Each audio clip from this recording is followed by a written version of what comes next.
on a backdrop of today's real-world field service challenges. We explore the dynamic tools that support field service to uncover hidden productivity. It's that driver that's going to be stressed, panicking, potentially sweating, going, I'm running out of time and I need to park. Booked a particular time to be there, nobody's there. It's wasted, it's a wasted journey. There's definitely a rise of lone workers across most different industries. You start to think, it's going to be a great day. And then suddenly, 2 engineers go off sick. What do you do? Only about a third of all lone workers feel that they're happy enough to speak to their employers about feeling unsafe at work. Take a journey through modern field service design. The first being the advancements in tech. This has enabled more work or more types of work to be carried out remotely and perhaps with minimal supervision as well. We want to answer the question, where can I park, charge or load? So from a route optimization perspective, from a job scheduling perspective, they're going to a destination and that destination, you're going to need to park.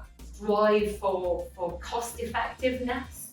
Lots of organisations are seeing or using lone workers as a way to save money. Less need for office space or on-site supervision. And the rise of things like the gig economy, which is characterised by short-term contract work, which is typically carried out by individuals who operate by themselves. Join us for hidden opportunities, seamless tools to design field service productivity. It's all about understanding what the restrictions are in place. Not predominantly where the lone worker is, but knowing that they're okay primarily. The location bit comes secondary to that. If you want to do more jobs, you've got to make sure that the right engineer turns up. Has he got the right skills? Does he actually have the right permit to work?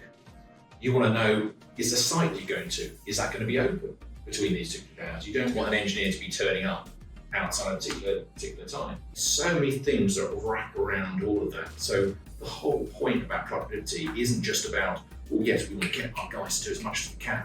You've got to think about that up front. That's when you can make these real quick wins. And that's what scheduling is all about. And then you've got the in-day options as well, which are also absolutely key. So happy employees equals happy customers, right? I think there's definitely a positive correlation there between those two things. Join us for hidden opportunities, seamless tools to design field service productivity. Watch now.